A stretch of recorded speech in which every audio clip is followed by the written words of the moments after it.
Shalom amigos, muy buenas noches. ¿Cómo se encuentran? Bienvenidos nuevamente para una noche más de estudio del Tanaj, para una noche más de esfuerzo en los secretos de Hashem, en los secretos que hay detrás de los códigos de la Torá.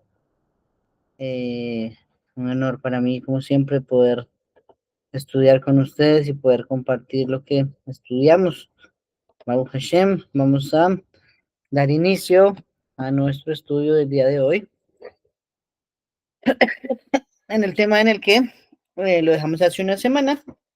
En este momento en contexto, estamos ubicados en el libro de Melahim Aleph, en el capítulo Yud Bet, ¿listo? El capítulo 12. Y hace una semana leímos un poco más de la mitad de este capítulo, lo analizamos y fue referente a Rehoboam, el hijo de Shlomo, que ahora en este momento fue quien heredó el reino de su padre. Y vimos referente a un pedido que hizo el pueblo a Rehoboam, precisamente suplicando delante del rey que se redujera en cuanto a los impuestos. Vimos también por qué Shlomo tal vez había subido los impuestos, que eso ayudó para la gloria de Israel, y referente a aquel consejo que le dieron los ancianos, que era escuchar al pueblo y ser flexible con ellos para que los tuviera siempre en su bolsillo, pues no lo escuchó, sino más bien escuchó los consejos de los que se criaron con él, los de su generación, que le dijeron que no debía seguir los consejos de los ancianos, sino ser más severo todavía con el pueblo. ¿Listo? Entonces, basado en eso, vamos a iniciar hoy desde el versículo 18 de este capítulo en adelante, y nos va a hablar referente a las 10 tribus que se fueron de el reinado de la casa de David. ¿Listo? Hasta este momento, todavía esas tribus no se habían extraviado, simplemente se fueron a vivir al norte, estableciendo como la capital a Shomron, a la famosa Samaria, que está traducida así en las traducciones del ¿sí? Pero entonces, a ese momento que faltan todavía para que se vayan las tribus de Israel, faltan varios cientos de años para que eso suceda. Entonces procedo a leer y luego analizamos, Baruch Hashem, como siempre, nuestros versículos. Bendito sea Hashem por darnos este día de estudio de la Torah nuevamente. Entonces nos dice así, estoy en el versículo 18. Posteriormente, el rey Rehoboam envió a Adoram, que estaba sobre los reclutadores para el trabajo forzado, pero todo Israel lo lapidó, de modo que murió. Y el rey Rehoboam mismo se las arregló para subir al carro y huir a Jerusalén. Y los israelitas siguieron su sublevación contra la casa de David hasta el día de hoy. Uf, tremendo. Esto se escribe cientos de años después. Esto no se iba escribiendo a la par que iban sucediendo los sucesos, vale la redundancia. Esto se escribió muchos años después. Recordemos que el autor de este libro es el profeta Yermiyahu, por lo tanto, eso está ubicado es más cerca de la destrucción del Bet HaMikdash. Y aquí recién el Bet HaMikdash llevaba 33 años en pie. Entonces, esto pasó y se escribió a la postre. Y sin embargo, aún nos dice que a la fecha en que se escribió, el profeta Yermiyahu dice, hasta hoy se siguen sublevando contra la casa de David. Entonces nos dice el Tanaj, aconteció que en cuanto a todo Israel oyó que Jeroboam había vuelto, enseguida enviaron a llamarlo a la asamblea y lo hicieron rey sobre todo Israel. Nadie se hizo seguidor de la casa de David, excepto la tribu de Judá sola. Ahí vemos un par de cuestiones. La primera, Jeroboam regresó, recordemos que él se exilió fuera de Israel, todavía en vida de Shlomo, toda vez que el Tanaj nos menciona que Shlomo lo persiguió todos los días de su vida, pero él se fue a asilo político en otro país y bueno, así de esa forma pudo escapar de Shlomo.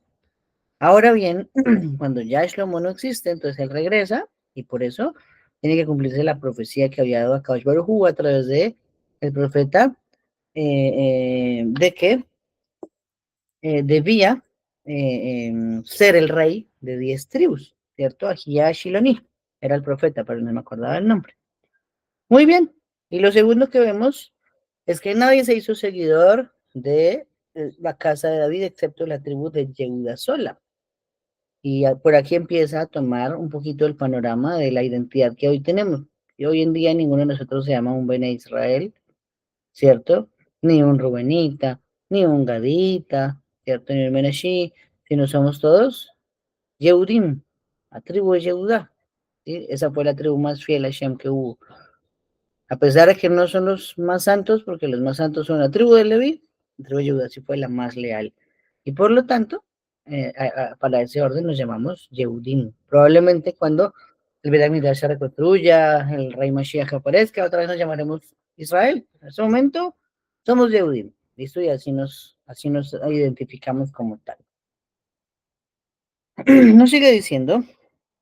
Cuando Rehoboam llegó a Jerusalén, inmediatamente congregó toda la casa de Judá y a la tribu de Benjamín, 180,000 hombres selectos, físicamente capacitados para la guerra, para pelear contra la casa de Israel a fin de traer la gobernación real de vuelta a Rehoboam, hijo de Shlomo. Oh, entonces Rehoboam se puso enojado por lo que pasó, se arma en este momento, se lleva Judá y se lleva Benjamín.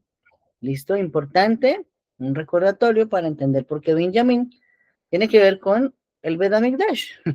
El Bet HaMikdash estaba construido en territorio de Benjamín. Sin embargo, la ciudad de Jerusalén estaba en dos territorios diferentes. Una parte era en el territorio de Benjamín, como ya dijimos, allí se estableció el Bet HaMikdash, y la otra parte era en territorio de Yehudá. Por lo tanto, es muy fácil pues entender por qué Benjamín terminó viviendo siempre con Yehudá, porque la casa de la santidad de Hashem estaba allí. Entonces también Benjamín por allí estaba fiel a la casa de David. Incluso vean una curiosidad. La primera vez que se menciona a alguien como judío en la historia, ¿alguien sabe quién es el primer judío mencionado en la historia? ¿A quién se le dijo judío por primera vez? Era un descendiente de Benjamín, pero ¿alguien se acuerda del nombre de ese judío?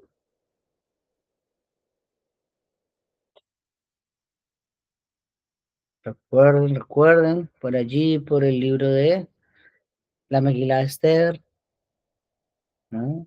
Está cerca. ¿Alguien recuerda?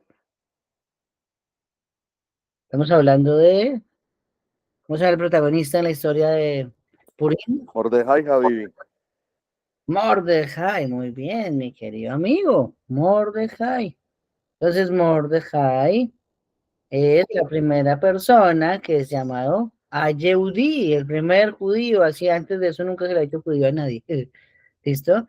Y es curioso porque él no descendía de la tribu de Yehuda, él descendía de Benjamín, era descendiente de la otra tribu. Entonces, pero ahí vemos que siempre estaban de la mano uno con el otro. Muy bien. Don Joseph, su merced va a decir algo más o la mano se quedó levantada de ahorita.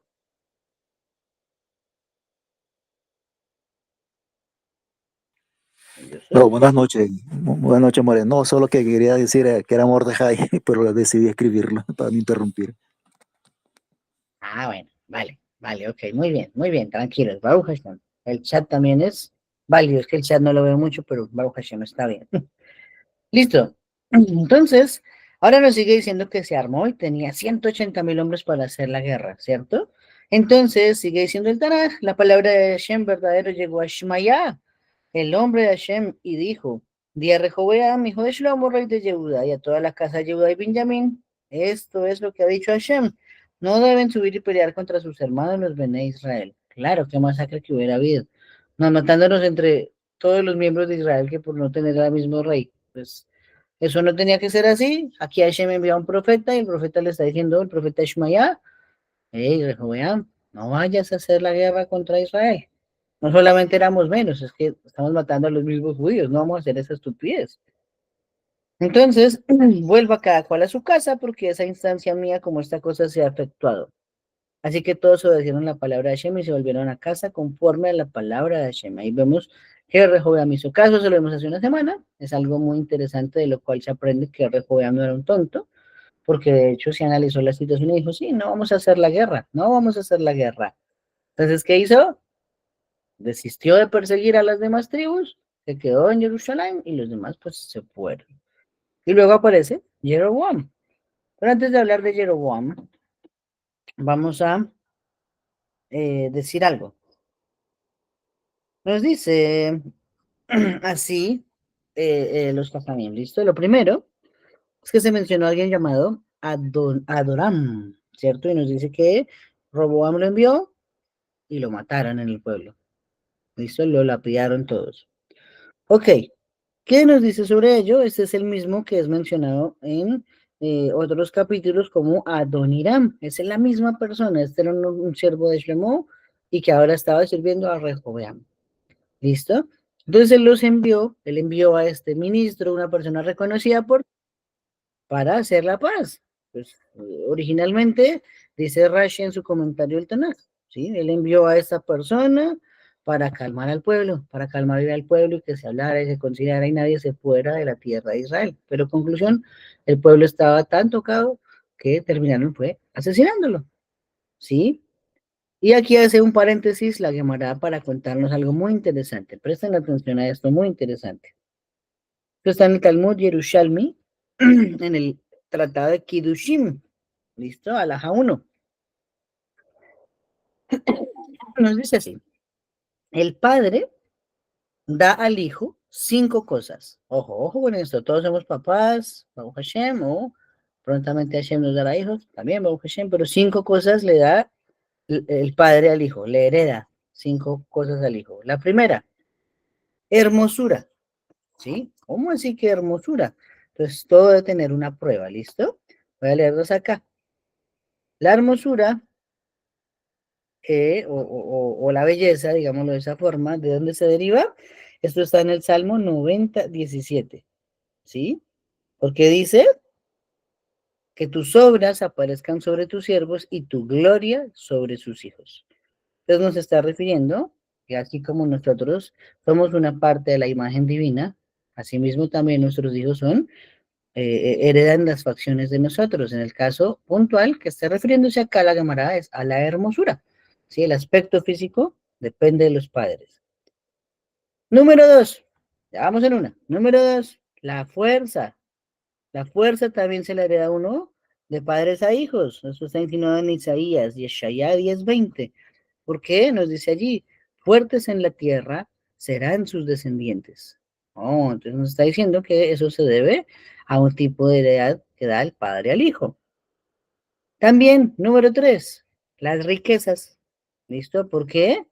Nos dice el Teirín 37:25. Joven fui y envejecido, pero nunca vi a un justo abandonado ni a sus hijos mendigando pan. Nunca he visto desamparado al justo ni a sus hijos mendigando pan. Pasa el día actuando con benevolencia, prestando su descendencia será por bendición.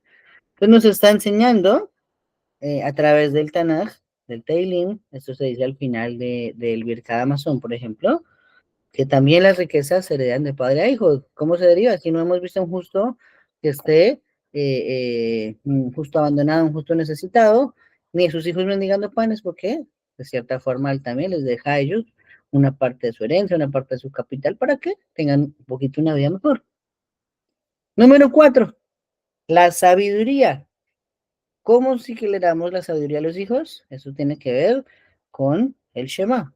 Las enseñarás a tus hijos y hablarás de ellas estando en tu casa, yendo por el camino, al acostarte y cuando te levantes, las atarás por señal en tus manos. Entonces todo el tiempo nos está diciendo que al hijo, a los hijos hay que transmitirle, estemos en casa o estemos en el camino, cuando nos acostemos o cuando nos levantemos, cuando nos levantemos, perdón. Entonces debemos todo el tiempo transmitirles sabiduría, sabiduría, sabiduría.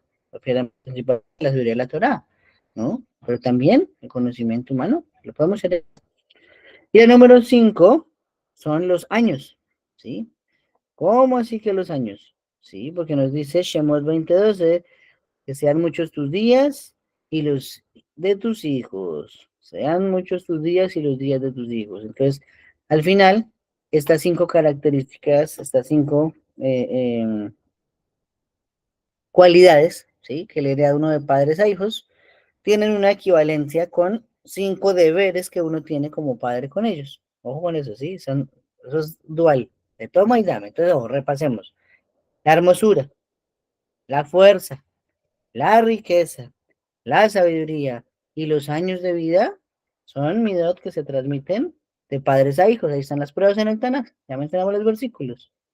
Pero dice la Gemara ampliando el comentario. Así como le heredó 5 midot, que ya vimos, 5 cualidades, o el padre está obligado a proveerle 5 cosas al hijo. ¿Cuáles 5 cosas hay que darle a los hijos? Número 1, comida, alimentación, ¿sí? Número 2, que tiene que ver con esa también, la bebida. Pues la comida, la bebida, ahí van 2. Número 3, calzado, ¿sí? Número 4, vestido, la ropita. Y número 5, educación. Entonces, repasemos. Comida, bebida, calzado, vestido y educación. Si uno le puede dar más, bendito sea Hashem porque se le puede dar más. Bendito sea Hashem si le puede uno dar un viaje, una salida, un juguete, pero no es una obligación. Los Jamín dicen, sí está obligado a darle estas 5 cosas, así como él le acaba de dar 5 a través de engendrar a ese niño y de concebirlo y de que venga al mundo. Oh, entonces eso, pues, Baruch Hashem, si le podemos dar a nuestros hijos más de esas 5 cosas, eso ya es una ganancia. Pero si no, estas 5 son las obligatorias. ¿Listo? Muy bien. Acá nos dice algo muy interesante, ¿no? Y que parece no tener sentido, muchachos. Versículo 18 nos dijo, el rey Rehoboam se las arregló para subir al carro y huir a Jerusalén. Esto fue después de que mataron a Adoram, ¿sí? Pero bueno, digamos, se las arregló. Esa traducción nos diría como que, bueno, digamos que se libró de un aprieto y pudo subirse al carro y escapar. No es así. Tenemos una explicación que está en la Gemara, Masejet Sanedrin, página 48b, y nos dice que la traducción no es la más acertada para poderlo entender. Lo que nos dice el hebreo traduciría literalmente que Rehoboam logró subir a su carro, ¿sí? Logró subir a su carro y se está escribiendo como si fuera un logro, ¿sí? Pues pensemos un poquito. ¿Será que subirse a un carro es un logro? Pues para una persona que esté totalmente sana, no sería un logro subirse a un carro, eso es algo normal, una acción que cotidianamente puede pasar. Pero aquí estamos hablando de que si está mencionada por algo que logró subirse, es porque Rehoboam tenía una enfermedad. Vamos a devolver el cassette un poquito, ¿listo? Para poder entender qué era lo que tenía Rehoboam. Tenemos que ubicarnos en esto es, ya me acordé, Abner, ¿listo? Abner era el general del ejército de Shaul, ¿listo? Y como tal, entonces al morir Shaul hubo una guerra civil de 2 años en Israel, en la cual Israel estaba favoreciendo a Ishbosheth, el hijo de Shaul, pero solo Yehuda estaba con David. Y por lo tanto había un rey en Hebrón y un rey en Israel. ¿Listo? Entonces en Hebrón estaba David Amelech. Sin embargo, después Ishbosheth tuvo un encuentro con Abner porque Abner tomó una concubina de Shaul y la hizo su mujer. Y bueno, allí se empezaron las fisuras, se desmoronó por dentro el imperio y entonces todos vinieron ahora sí a que David fuera el rey de Israel. ¿Ok? Todo eso está normal. Pero resulta que Abner entonces ofreció la paz y fue y unió a todo Israel para David. Sin embargo, otro poquito atrás, Abner tuvo una pelea cuando había esa guerra civil y él había matado al hermano de Joab, el general de David. Entonces, aunque él le advirtió, no me moleste, yo no le quiero hacer daño, ese hombre que se llamaba Ashael lo siguió persiguiendo y persiguiendo y persiguiendo hasta que ya Abner los aguantó y le hizo una herida de muerte y murió. Pues Joab en su afán por venganza fue, le, le hizo una pregunta de Torah, de hecho, ¿cierto? Lo llevó al campo de la Alajá y le preguntó sobre las leyes de virato y cómo podría ser una mujer para cumplir esa ley si no tuviera manos. Y mientras hacía la representación a Abner explicándole una alajá, pues ahí fue asesinado a traición, le enterró una lanza contra el piso y murió. Pues cuando David se entera de lo que acaba de hacer Abner, él pone una maldición sobre Joab, su general. ¿Listo? ¿Qué le dijo David? a Joab. Esto está en el capítulo 2, el capítulo 3, perdón, del libro de Segunda de Shmuel. Dice que no falte en tu familia afligidos de flujo, ojo, enumérelas, 1, 2, leprosos, 3, que anden con bastón, 4, que caigan a espada, y 5, que carezcan de pan. Oh, entonces David puso una maldición sobre Joab. Listo, hasta ahí está claro. Luego, vamos más adelante, cuando David ya va a morir, le dice a Shlomo, ojo, no dejes que él se muera, porque si se muere, como no ha pagado en este mundo, pues a Kadosh Baruj Hu le va a cobrar el mundo venidero. Así que ore con sabiduría y haga algo para que él pague. Entonces, él se rehúsa a ir a donde Shlomo, se queda colgado el Mishkan en los cuernos del altar. Entonces Shlomo habla con él, bueno, a través de Benayahu hablan con él y entonces le dice, tienes que morir por desobedecer la orden del rey. Entonces Joab le dice, espera un momentico, porque su papá me puso 5 maldiciones. Ahora aparte que tengo 5 maldiciones para mí y mis hijos, ¿usted también me quiere matar? No, señor, no sea injusto. O me mata y me levanta las maldiciones, o me deja las maldiciones pero me deja vivir. Usted decide. Entonces Shlomo dijo, no sé si fue el ataque de un niño de 12 años, porque recién empezaba a ser rey. Dijo, está bien, yo acepto las maldiciones sobre mí y mi descendencia. Entonces esas 5 maldiciones que mencionamos pasaron de Joab para Shlomo y sus descendientes. ¿Sí? Es decir, que cuando David pronunció una maldición, jamás imaginó que era su misma prole la que iba a pagar. Eso nos enseña a cuidar nuestras palabras. Muy bien, ahora miremos. Aquí la primera persona que aparece con esa maldición es Rehoboam, precisamente. ¿Qué nos dice la Gemara? La Gemara nos enseña que todas estas maldiciones, ¿cierto?, se cumplieron finalmente en Shlomo. Y el primero en pagar fue Rehoboam primero. ¿Por qué? Afligidos de flujo, llamado en la Torah con otro término, un zav. Pronto han escuchado el término el zav y la sabá, ¿sí? Es de los tipos de impureza que pueden existir y que le prohíben a uno llegar a cierta parte dentro del campamento en el desierto o del Beth Amikdash cuando ya estaban establecidos en Israel nuestros padres, ¿sí? Entonces habían impurezas, uno era el del sabo, la sabá, otro era el de la mujernidad, otro era el de contacto con un muerto, bueno, esas eran las impurezas mayores que habían, ¿listo? Entonces, la Gemara nos cuenta que Rehoboam era un Zav, es decir, que tenía eso que se llama flujo seminal, ¿sí? En segundo, el segundo castigo, leprosos, se refiere al rey Uziyahu, también descendiente de David, porque él usó el Ketoret en el Bet HaMikdash, un día él entró y le quitó al cono, le dijo, no, no, no, quite que yo voy a hacer aquí el Ketoret, y fue y lo prendió. Y entonces el Tanakh nos cuenta que en ese momento la mano le quedó blanca como la nieve y Sarat quedó para toda la vida con Sarat, murió así. Segunda maldición que se cumple en los hijos de David. Tercera maldición, que anden con bastón, se está refiriendo al rey Asa.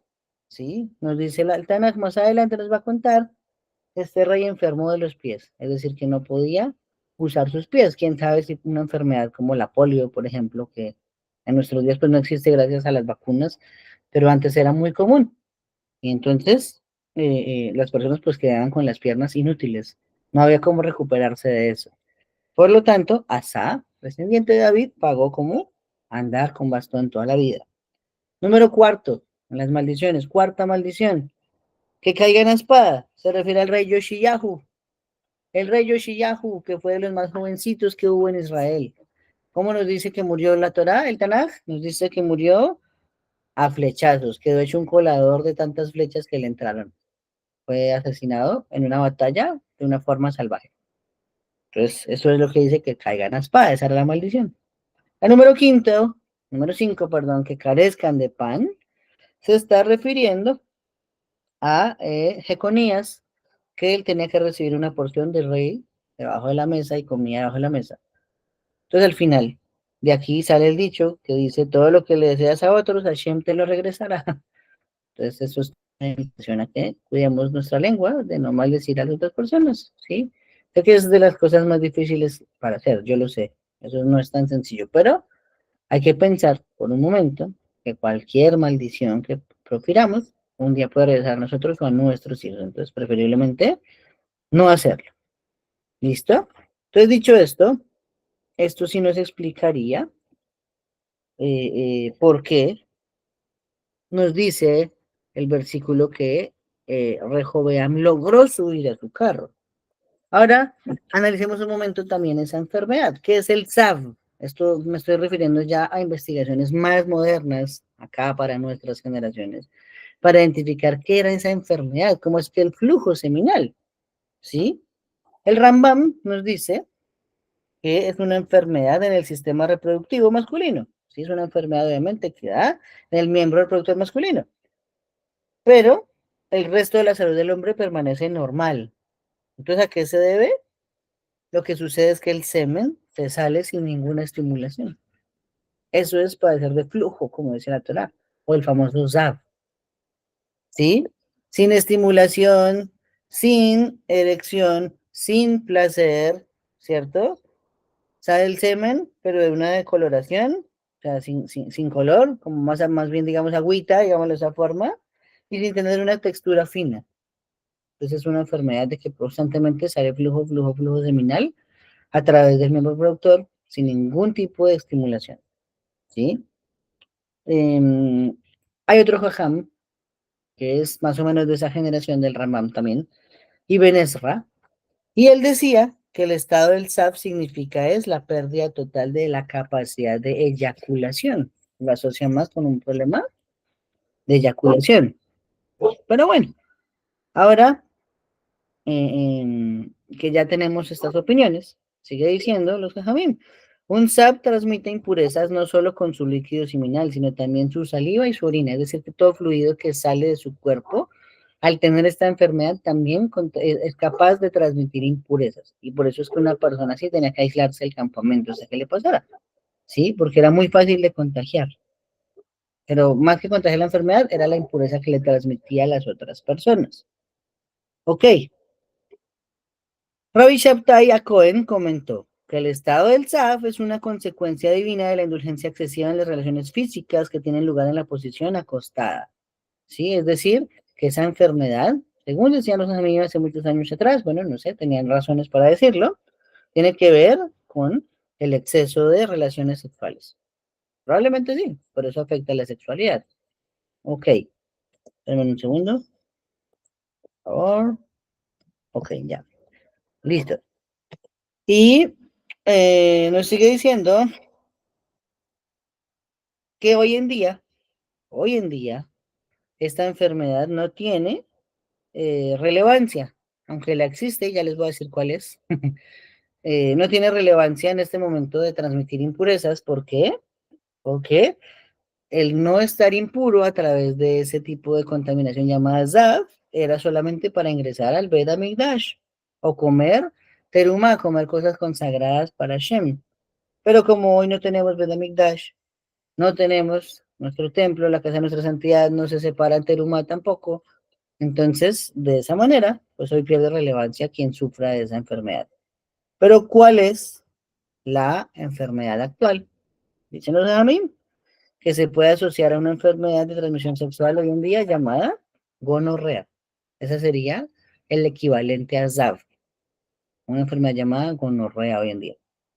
¿Listo? Entonces, eso ya venía antiguo. Y la primera persona que tenemos así como afectada, que esté resaltada, entonces es acá el rey Rehoboam, hijo de Shlomo. ¿Listo? Muy bien. Entonces, ya mencionamos, listo, referente a que Benjamín se quedó también con Yehuda porque eran territorios adyacentes que estaban unidos por la ciudad de Jerusalén. Tremendo, ¿no?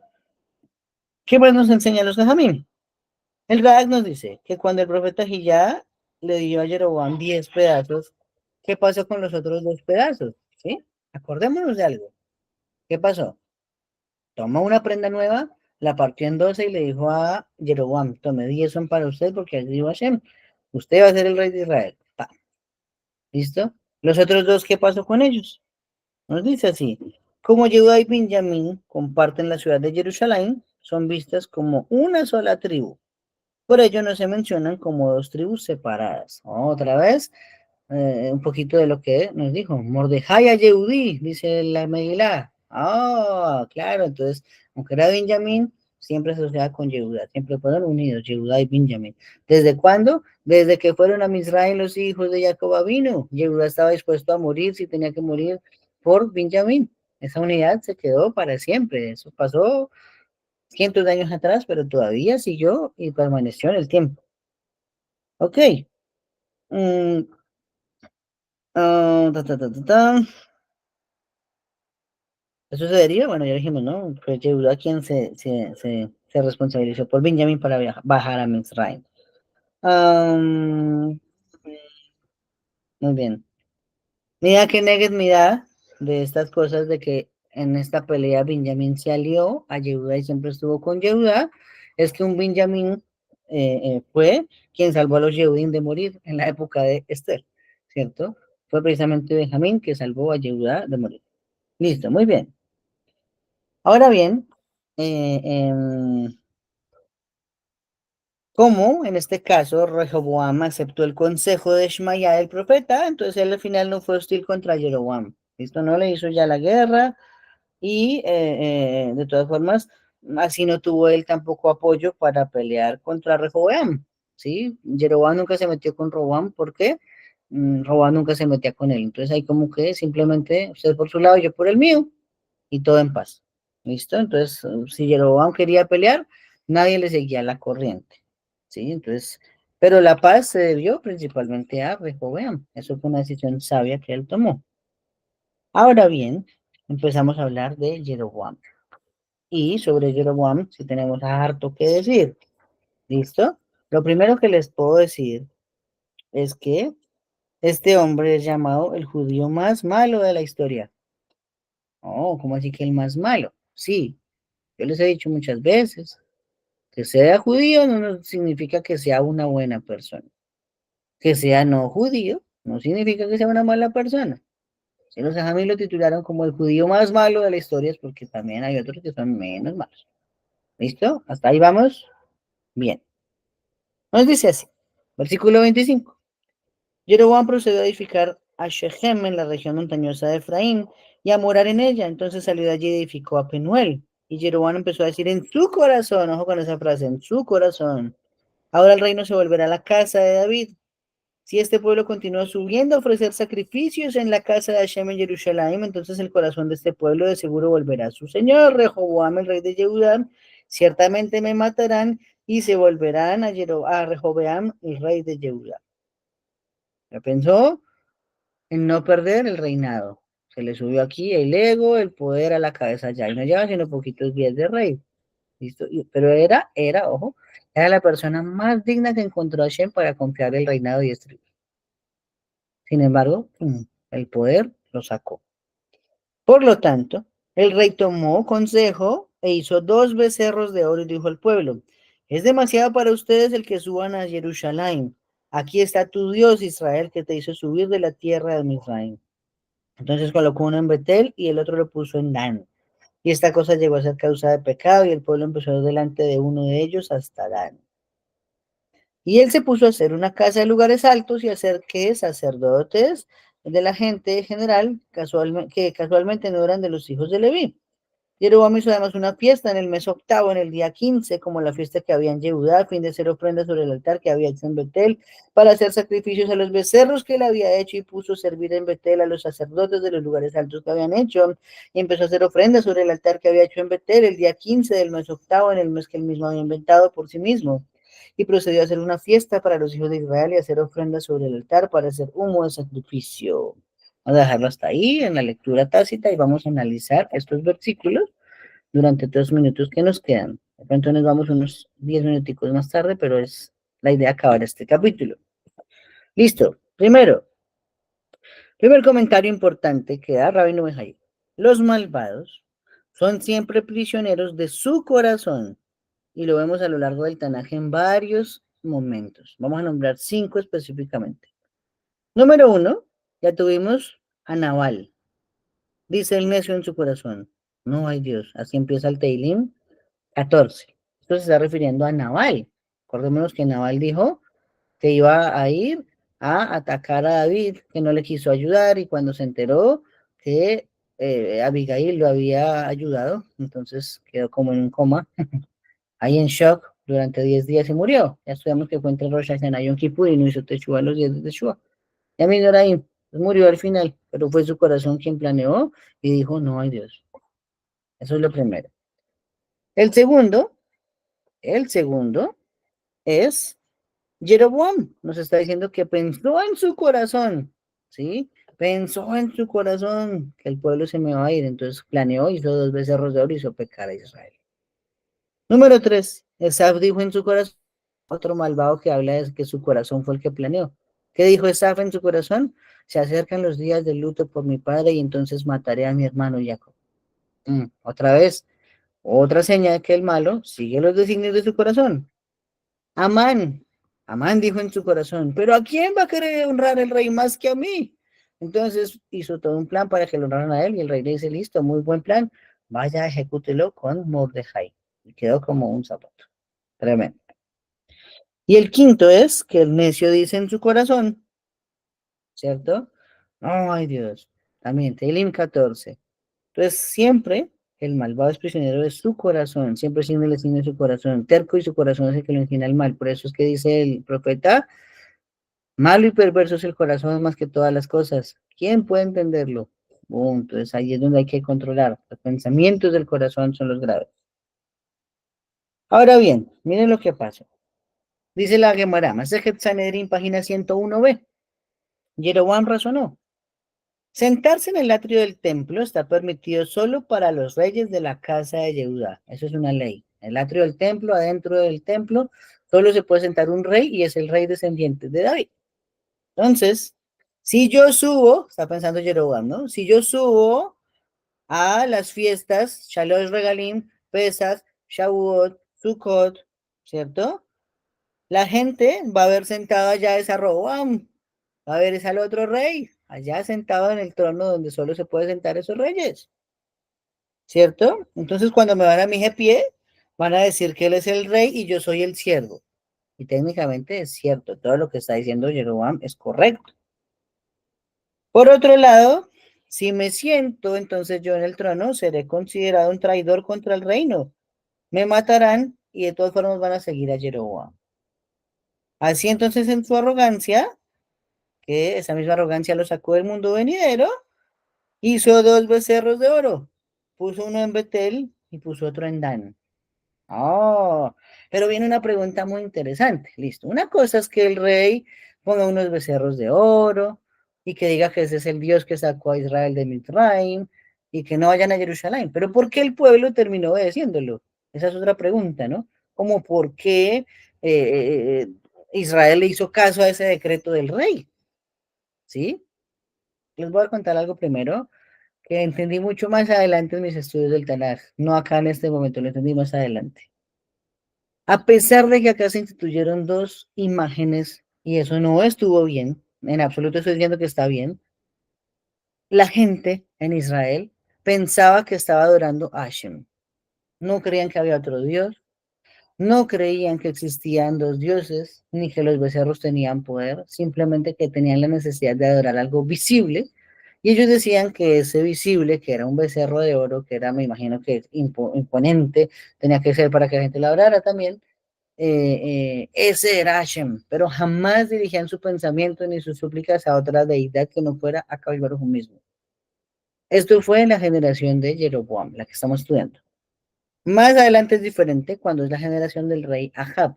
El rey Ahab es distinto, porque allá sí era claramente a un dios llamado Baal. Era otra deidad distinta a Baruj. Entonces eran pecados diferentes. Acá se trataba de una insolencia por reducir a Hashem a una imagen. Al otro era más grave porque ponían en duda era la unicidad de Akadosh Baruj Hu. ¿Listo? Eso es algo muy importante y muy delicado. No se enseña, pero está escrito en la Gemara de esa manera. Y sigo hablando de la Gemara. Entonces, ¿cómo fue que Jeroboam logró que el pueblo aceptara no ir a Jerusalén para la Shalosh Regalim y se instalaran los becerros de oro? Miren lo que hizo este hombre. El consejo de Jeroboam hizo sentar a un sadik al lado de un rasha. ¿Listo? Un justo al lado de un malvado. Justo, malvado, justo, malvado, justo, malvado, justo, malvado. Hicieron un concilio, hicieron una reunión grande, una asamblea. ¿Listo? ¿Qué pasó? El Rasha, el malvado, ya estaba entrenado en qué debía decir. Y el malvado, a través de su argumentación, entonces la idea era que convenciera al justo de aprobar lo que iba a hacer en este momento Jeroboam. Entonces, el rey dijo, ¿ustedes me aceptan como rey? Pues todo el pueblo respondió, sí, sí, usted es el rey. Listo, muy bien. Después dijo, ¿me aceptan decidiendo las decisiones que yo tome? ¿Decidiendo lo que yo decida? Y otra vez todos dijeron, sí, sí, sí, estamos contigo. Oh, todo eso es de abajo. Sanedrín 101. Y después dijo, ¿aún si ordeno cometer idolatría? Y ahí ya en ese momento, los adikim e incluso el profeta Ahiyahu, que fue Ahiyah Siloni, perdón, que fue el que le dio los 10 pedacitos del vestido y le dijo, usted va a ser de Israel, dijo, no, no, no, no, no, tampoco. Una cosa es que lo aceptemos de rey, que usted decida las cosas y lo aseguramos, pero si va a cometer idolatría, hazme shalom. Eso no va a pasar. Entonces, ¿cómo? Los adikim dijeron no, los reshaim entrenados al lado de cada uno, dijeron, ¿ustedes creen que Jeroboam sería capaz de hacer algo así? Jeroboam es un tipazo, Jeroboam es un jajam, Jeroboam trae la tradición desde Moshe Rabbeinu, Jeroboam, ¿qué va a ser capaz de hacer idolatría? Simplemente los está poniendo a prueba su lealtad para ver si ustedes van a estar con él o no, no se lo tomen en serio. Bueno, al final, tanto Jajamín como personas normales del pueblo, como malvados, firmaron un documento donde aceptaron toda decisión que tomara Jeroboam irrevocablemente. Y por lo tanto, como ya se firmó un documento, resultó que no era mentira, el rey puso sus becerros de oro, ¿cierto? Y el pueblo empezó a adorar los becerros de oro, pero aparte dio una segunda legislación. Mandó vigilar todos los caminos que conducían hacia Jerusalén, de forma que si alguien quería pasar, la ley le permitía a cualquier ciudadano ir y apuñalarlo por la espalda sin consecuencias, así muriera. ¡Oh! ¡Wow! Entonces no estamos hablando solamente que se pusieron los becerros de oro, sino que el que quisiera pasar, pues iba a ser asesinado. Oh, entonces empezamos a tomar conciencia de por qué es que es llamado el judío más malo de la historia, Jeroboam. ¿Y por qué empezó a perder el amor? ¿No? Muy bien. Ahora bien, dijo Jeroboam, si este pueblo sigue subiendo, entonces se van a volver otra vez a Rehoboam. ¿Cómo así que se siguen subiendo? Claro, lo más delicado era el año Shemitah. El año Shemitah, que era cada 7 años, entonces ese año tenía que subir todo el mundo a Jerusalén. Ya no eran solo los hombres como los otros 6, era todos los hombres, mujeres, niños, ancianos, todos tenían que ir a Jerusalén y escuchar la Torá en el Bet HaMikdash. Y esa Torá les tenía que alcanzar para todos los años de ahí para adelante. No había una asamblea así de grande, sino cada 7 años. Entonces dijo, no, cuando vayan y vean quién es el que lee la Torá, yo voy a ser cualquier persona ordinaria del pueblo. Claro, porque solo el que puede leer la Torá era el rey de Judá, el descendiente de David. Entonces, ¿quién iba a leerla? Rehoboam. Entonces, conclusión, no subimos por allá. Y por eso dice la Mishnah. ¿Qué dice la Mishnah? Porque la envidia, los deseos y los honores sacan al hombre del mundo. ¿Sí? ¿De dónde se desprende? La envidia se desprende de Korah por Moshe Rabbeinu. La parashá que sigue la próxima semana en nuestra lectura es Korah, después de Shelach Lecha, que es la de esta semana. Entonces, la envidia de Korah lo sacó de este mundo. 2, el deseo. ¿Cómo así que el deseo? No hemos estudiado eso todavía. Pero más adelante, el siervo del profeta, Elisha, se llamaba Gehazi, o Giesi, dicen las traducciones. Él deseó las cosas que traía el rey, el general sirio Naamán, y entonces ese deseo lo sacó de este mundo, quedó como un leproso toda la vida, él y sus hijos. Y por último, los honores se desprende de Jeroboam. ¿Por qué? Porque por los honores que le prodigaban como rey de Israel y para que nadie se le fuera atrás a Jehudá, hizo pecar a todo Israel. Oh, tremendo. Dicen los Jajamim, además, Dan y Betel fueron los sitios elegidos porque eran lo más al norte y lo más al sur para ubicarlos dentro del límite de Jeroboam. ¿Listo? Y que de allí nadie pudiera pasar hacia Jerusalén. Entonces, Dan es una ciudad del territorio de Naftalí y Betel es una ciudad del territorio de Efraín. Y así se controlaba que nadie pasara hacia Jerusalén para guardar las 3 fiestas anuales. Esa es la maldad principalmente. Los becerros también, pero fue más malo prohibirle al pueblo ir a Jerusalén. ¿Listo? Muy bien. Nos dice la Gemara Sanedrín 96a, allí donde se estableció el primer becerro de oro, se llamaba Dan, era una ciudad, no era el territorio de Dan, era una ciudad llamada Dan, pero quedaba en el territorio de Naftali. Allí inició el triunfo de Nabucodonosor sobre Israel, porque hasta que no llegó allí a esa ciudad, no prevaleció sobre Israel. Eso se enseña en el profeta Jeremías 8:16, que dice allí, Midan Nishma Nahrat Suzav Mikom, que dice desde allí se oyó el resoplido de sus caballos. Nos está hablando de que iba a llegar Nabucodonosor y que desde ese lugar empezaría el exilio babilónico. Ok, ¿qué más nos dicen los Jajamín?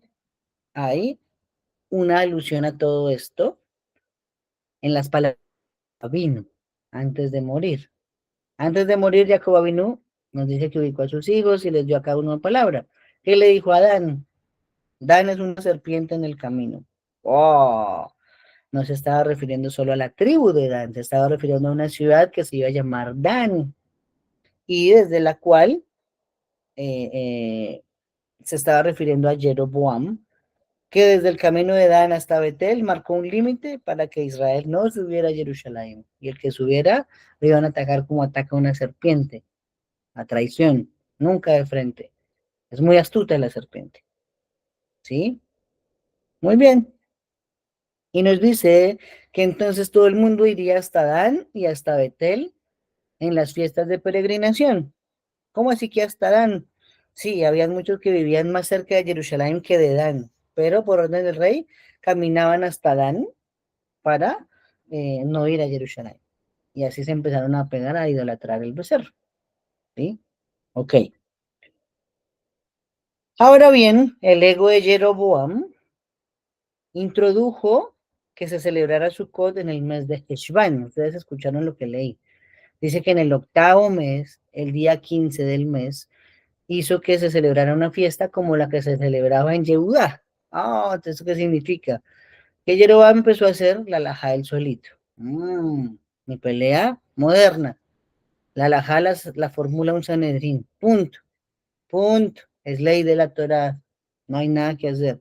Si una alajá no la legisló el último Sanedrín que hubo, esa alajá no existe, muchachos. Lo siento. No podemos hacer nada, no se puede cambiar. Así está escrito en la Sagrada Torá. Salvo que aparezca un Sanedrín en nuestra generación y se instituya la ley, papá, y si no tenemos nada que hacer porque así está dicho por Hashem que debe ser. De resto, toda la que no legisló, la que no se quedó, la que fue la última Sanedrín que hubo hace más de 2000 años, esa laja no existe, ¿listo? Serán costumbres, pero no son leyes. Entonces este tipo, Jeroboam dijo, no, vamos a hacer Sukkot en el mes 8º. Y boom, puso toda la gente a celebrar Sukkot en el mes que no era, en el mes de Heshvan. Dos errores. Uno, no los deja ir a Jerusalén. Dos, ahora la fiesta es cuando a mí me dé la gana. Generalmente eso pasa cuando alguien tiene el poder, ¿sí? El que tiene el poder quiere todo el tiempo cambiar las leyes, pero es por estupideces, o sea, nunca tiene una razón de fondo para hacerlo. Rara vez tiene un beneficio para el público en general. Siempre busca es enaltecerse él mismo y tener dominadas a las masas. Qué tristeza, pero así son todos. Si nosotros tuviéramos un lugar de honor, seguramente haríamos lo mismo. Es que lo hacemos así porque a mí me da la gana. ¿Sí? Entonces, no es bueno criticar, pero sí hay que resaltar que es el común denominador. Hay algo muy importante en el Midrash Tanhuma, hay un comentario al profeta Isaías. El profeta Isaías 1:14 dice, mi alma odia tus lunas nuevas y tus fiestas. Pues esto es algo que parece no tener sentido, ¿sí? ¿Cómo así que está diciendo Akadosh Baruj Hu? ¿Sí? ¿Cómo así que tenemos em, que Hashem odia tus lunas nuevas y tus fiestas? Pues eso no tiene sentido. Si Hashem mismo nos instituyó el Rosh Hodesh, Hashem mismo nos dijo cuáles eran las fiestas, porque ahora nos está diciendo que él abomina tus lunas nuevas y tus fiestas. Ah, la explicación, hay que saber toda la historia para poderla decir. Se está refiriendo a que Jeroboam modificó los tiempos a su antojo. Entonces, en eso se quedó Israel. Ya no hacían su code en el Metishri, como dice la Torá. En Heshvan, como le dio la gana a Jeroboam. ¿Sí? No se refiere a los tiempos establecidos por la Torá Kedoshá, ¿sí? Hubiera dicho, aborrezco mis lunas nuevas y mis fiestas, ¿no? Dijo, tus lunas nuevas y tus fiestas, diciendo que Israel cambió los días de Rosh Hodesh, cambió los días de fiestas, y eso es lo que aborrece a Hashem, cuando se hace un servicio a destiempo, en los tiempos que no son designados. Aquí, por ejemplo, Yehuda dice algo muy importante, 2 días de Yom Tov, pero hay algo que yo estuve estudiando con una persona que ya es rabino y que lleva estudiando muchos años para ser rabino. Yo le pregunté, ¿por qué hay 2 días de Yom Tov?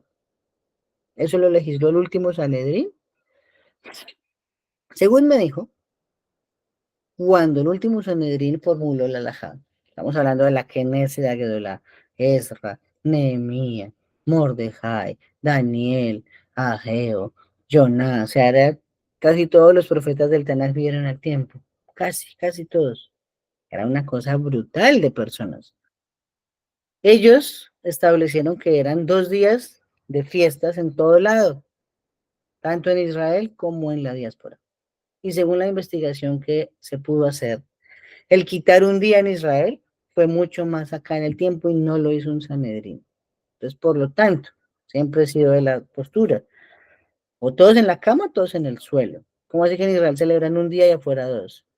O celebramos todos un día o celebramos todos dos. Hay un desorden precisamente porque todo el mundo quiso opinar sobre la halajá. Todo el mundo quiso formular halajá, todo el mundo quiso dar su opinión y su ego los llevó a decir, es que yo digo que es así. Entonces los que siguen a esa persona dicen que la halajá es así. No, no puede ser. Yo estoy en contra de eso. Yo estoy en contra desde que me conozco en que haya una halajá ashkenazí, una halajá sefaradí, una halajá marroquí, una halajá siria. No, una halajá es la Torah y punto. Y por eso a lo mejor el mundo está tan despelotado, porque ni nosotros mismos observamos la Torah bien. Así que técnicamente en Israel tienen que celebrar 2 días también, porque un Sanedrín no ha abolido que en Israel se celebre 2 días. Entonces, ¿qué va a pasar? No podemos ponernos de acuerdo, porque no hay pruebas de cómo los últimos Sanedrín, sí hay pruebas de que se hizo más acá, pero no hay cómo conciliar todo hasta que no vuelva a haber un Sanedrín. Y eso es así en toda la halajá. Entonces al final se volvió, fue un desorden en la observancia de la Torá, por los mismos que quisieran opinar sobre la halajá. Malísimo, yo estoy muy en contra de eso. Sigamos hablando.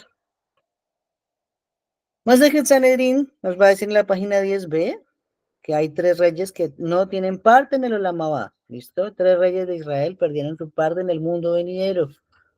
¿Cuáles son esos 3 reyes que perdieron su parte en el mundo venidero? Uno es Jeroboam, sí, señores, claro que sí, de quién estamos hablando. Una persona así no podía merecer una parte en el amor. 2, el rey Acab. Ese todavía no lo hemos estudiado, pero ese fue un poquito más malo que Jeroboam. Aunque, dice la Gemara, dice la Torah, perdón, tácitamente el Tanaj, el mal de él era impulsado por su esposa Jezabel. Entonces, era mal casado. Y número 3, el rey Menashe. Él era hijo del rey Hizquillahu. El rey Hizquillahu. ¿Listo?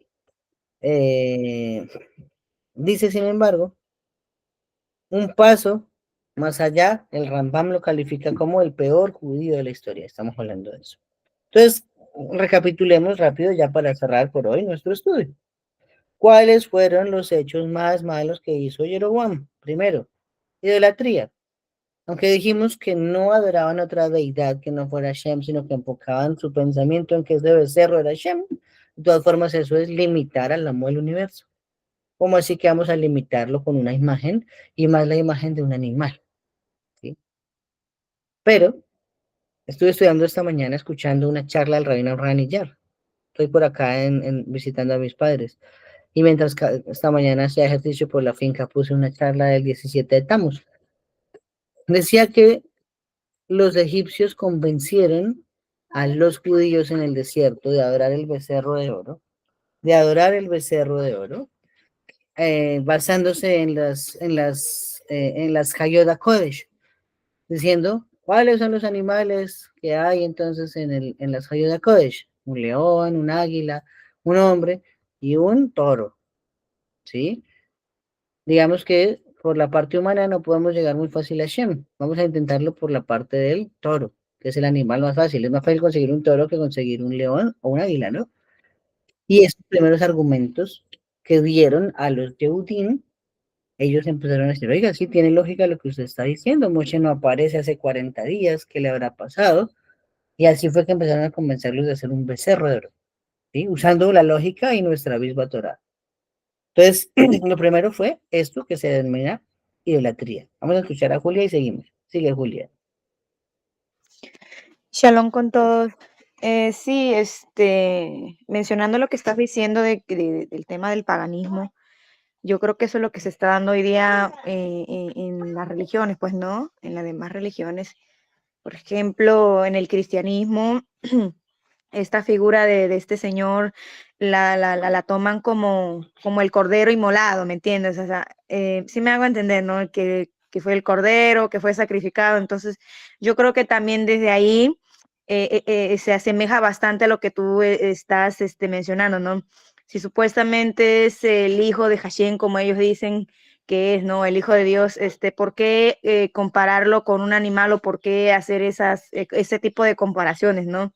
Entonces, ahora que estás mencionando eso, sí, sí tiene mucho sentido, ¿me entiendes? Desde ahí está el paganismo, la idolatría más que todo, pues, ¿no? Muy bien, Baruch Hashem. Y mira que eso decía el Jajam esta mañana en la charla. Esa charla es de hace un año, pero la escuché esta mañana. Decía: ¿y ustedes qué hubieran hecho si hubieran estado en el desierto? ¿Hubieran dado el becerro de oro? Todos decimos que no. Lo cierto es que hubiéramos hecho lo mismo. Sí, también hubiéramos caído por derecha. ¿Por qué? Digamos que ahora que sabemos qué pasó en la película, sabemos cómo no actuar, pero en ese momento la película se estaba desarrollando. Así que el que dominaba el conocimiento dominaba las masas. Y así ha sido siempre en la vida, ¿sí? Nunca el que ha dominado las masas ha sido un ignorante, eso sí se los garantizo. Siempre ha sido el que ha tenido más conocimiento, solo que lo usa o para bien o para mal. Entonces eso depende de cada persona, pero sí que reducir a Shema algo y compararlo a algo, eso es idolatría totalmente. Muy bien. Segundo hecho malvado de Jeroboam: prohibir ir a Jerusalén. Malvadísimo. Una misma de oraita y que no está una vez en la Torah, está como 4 o 5 veces. La obligación de todo hombre es subir a Jerusalén a celebrar la Shalosh Regalim. 2. Número 3. Dijo que todos podían servir en los altares donde quisieran, incluso los que no eran Kohanim. ¿Qué nos dijo el Tanaj en los versículos de hoy? Que nombró gente que no era la tribu de Leví como Cohen, como sacerdote. Y a eso los puso y ellos servían y hacían sus altares privados y desde allá sacrificaban animales para Hashem supuestamente. Mal.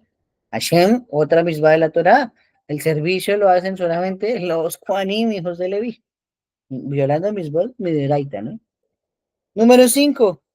Sukkot se debía celebrar el 15 de Heshvan. ¿Qué hizo él entonces? Puso el octavo mes a que se celebrara Sukkot. No, la Torah no dice el mes séptimo, el mes de Tishri, el primer mes del otoño, ahí es donde se celebra Sukkot, no un mes después. Y el número 5 es que erigió muros para evitar que Israel vaya al Bet HaMikdash. Ese principio de la división por muros entre fronteras de países la empezó Jeroboam. Él fue el primero en poner una muralla para que nadie cruzara Jerusalén a celebrar las fiestas de Hashem. Entonces ahora sí empezamos a amarrar. ¿Por qué es denominado el judío más malo de la historia? Claro, es que aquí como dicen, es más malo que pegarle a la mamá, ¿cierto? Malísimo, era malísimo, malísimo el hombre. Después vamos a ver a los otros dos reyes, Acab y Menashe, ¿cierto? También fueron malitos, pero este los sobrepasó un poquito. Cerramos con este comentario por hoy, Baruch Hashem. Siempre que no equilibramos nuestra vida con los valores de la Torah, cometemos errores potencialmente desastrosos. Todo tiene que ser un equilibrio. Yo no puedo ser un solo come libros e ignorar lo que pasa en el mundo, o ponerle solo cuidado a lo que pasa en el mundo e ignorar la Torah. Tiene que haber un equilibrio entre las dos, ¿sí? Un equilibrio entre las dos. Me ha gustado que hace poco recibí un detalle, que es un libro de rezos, muchos lo conocen, se llama el Aneni.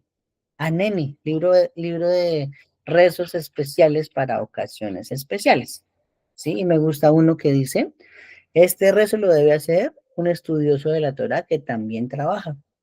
Me pareció interesante. A mí me gusta mucho estudiar, pero también trabajo mucho.